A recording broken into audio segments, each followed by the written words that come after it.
সরষের তেল দিয়ে রান্না করতেছি। এখানে পেঁয়াজ বেরেস্তা দিয়েছি। ওজন মাংসগুলো সরষের তেল দিয়ে রান্না করব, এই জন্য ফেনা ফেনা অনেক আবার অনেক কিছু মনে করবে, কারণ এটা খাঁটি সরষের তেল ফেরানোটা। বেরেস্তা হয়েছে নাকি আমি একটু দেখতেছি, ফেনার জন্য দেখতে পারতেছি না। দেখেছি আচ্ছা আচ্ছা হচ্ছে, আর একটু সময় লাগবে।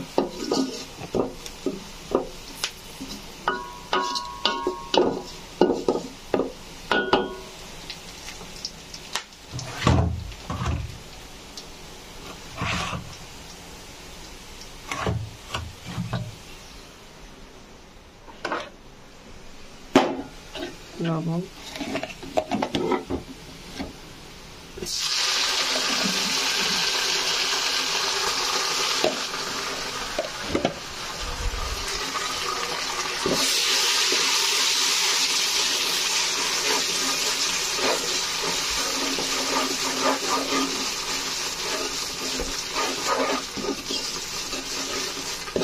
রাস্তা হয়ে গেছে দেখতে পাচ্ছি।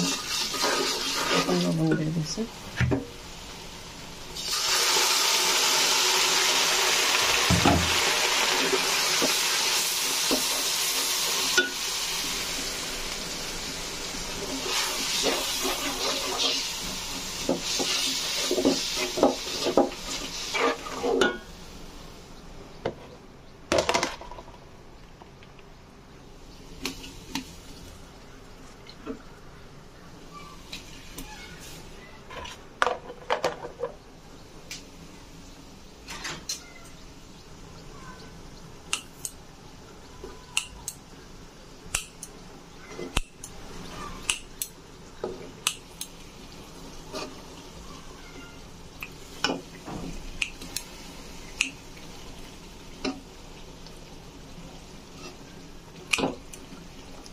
বরফ তো এখন একটু, কারণ ডিপ ফ্রিজের মধ্যে ডিপ করে রাখছিলাম, বের করছে গরম হয়েছে, তাহলে কেটে দিতে পারো। যারা জালটা একটু করতেছে তারা আস্তে আস্তে দিতে হবে। আমি একটু কেটে দিয়েছি।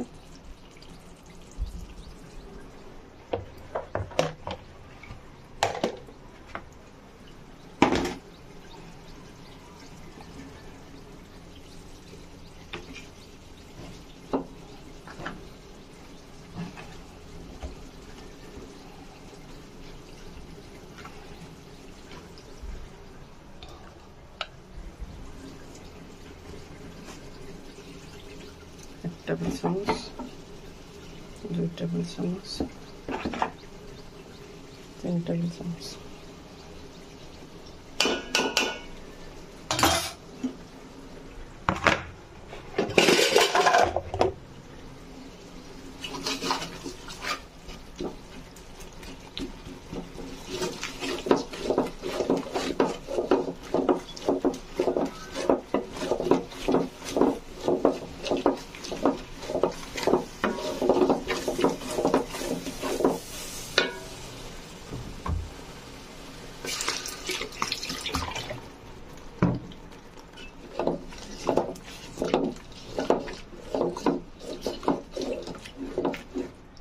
কষতে থাক, না হলে মশলাটা পড়ে যাবে একটুখানি।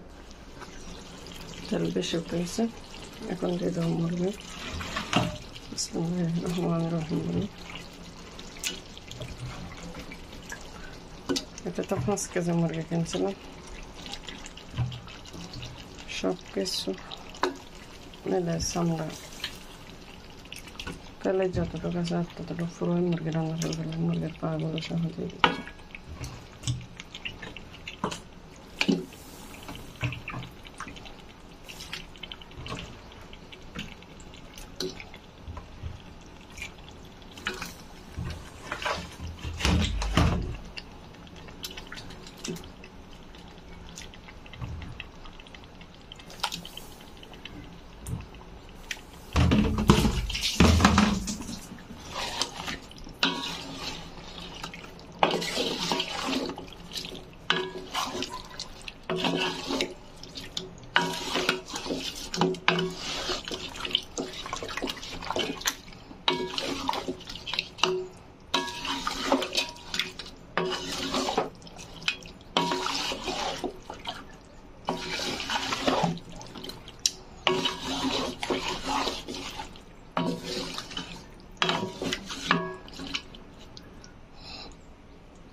মুরগির মশলা এটা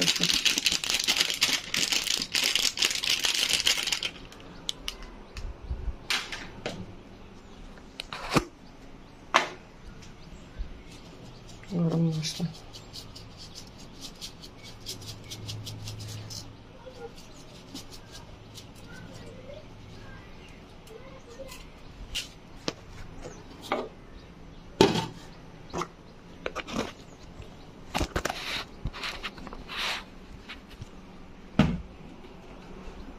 কষতে থাকে। কোন সকাল থেকে রান্না বান্না করতেছে, এদিকে আবার চা বসেছে। সবাই একটু 10টার চা খাবে, 10টার জায়গায় এখন 11টা বেজে গেছে। রোদ উঠছে আজকে খুব ভালো।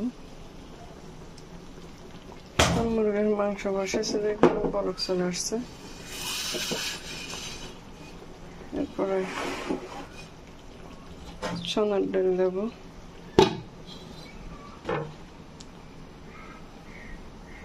চাটা খাবো, আগে একটু বসবো সোনার ডালের জন্য। এদিকে সবকিছু মাথায় জুপিয়ে রাখছিলাম, গরু মাংস, হাড়, চর্বি।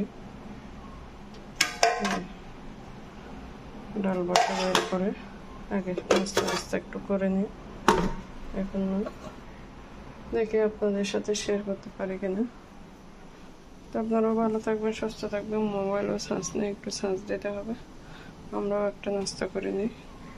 দেখতেছি ভিডিওটা অনেক লম্বা হয়ে যাবে। এখানে আর কিছু দেওয়ারও নেই, কোনো কিছু করারও নেই। এখানে জল থেকে কোনো কিছু দেবো না, একটু হয়ে গেলে নাড়া দিয়ে নেমে ফেলবো। সব ভালো থাকবেন, সুস্থ থাকবেন। আল্লাহ হাফেজ।